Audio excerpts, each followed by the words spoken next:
có dài nên ai chẳng mê cái thằng này đang thao thì bằng kề cái thằng cái có dài nên ai chẳng mê cái thằng này đang thao thì bằng kề cái thằng này đang thao thì bằng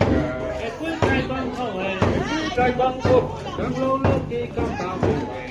cái thằng này đang thao thì bằng kề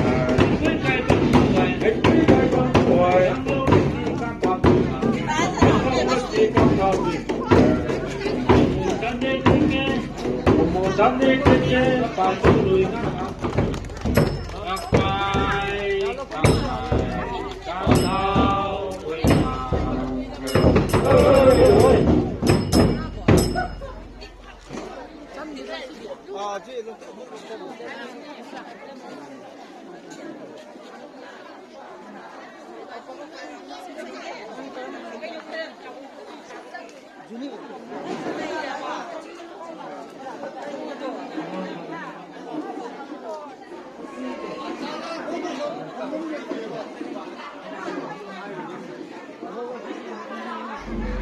lâu ra chi bao nhiêu một tháng đi kia phải người cắt thằng việc cày cắt dài nên nay thằng mê việc cày cắt dài nên nay thằng mê cái thằng mày sao mình bằng cái thằng mình bằng phải cứ rồi cắt thao việc cày cắt dài nên nay thằng mê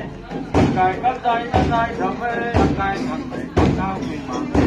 cái thằng mày cắt thao cuối cây băng thao hoài thằng lâu nó chỉ có thao không một thằng đi cái thằng này cái tao thì làm gì cái thao cuối cây băng thao hoài cuối cây băng thao hoài thằng lâu nó chỉ có thao thì làm gì thằng lâu nó chỉ có thao thì làm gì không một thằng đi cái phải cứ đuổi cái tao thì làm gì phải cứ đuổi cái tao cái dài nên ai thằng mê cái dài nên ai thằng mê cái thằng lâu ra chỉ có thao thì thằng đi cái phải cứ đuổi cái tao thì phải cứ đuổi cái tao cái dài nên ai thằng mê cái dài nên ai thằng mê cái thằng tao thì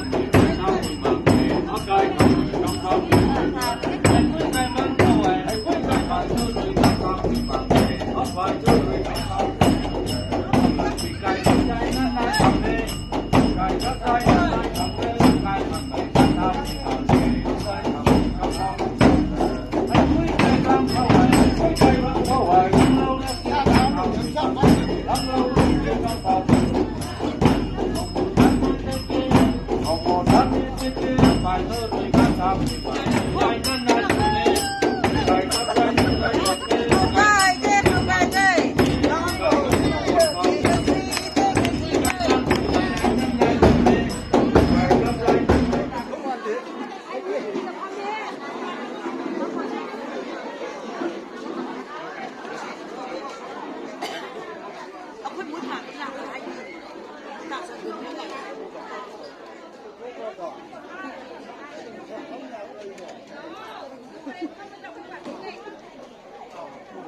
王我们还用那。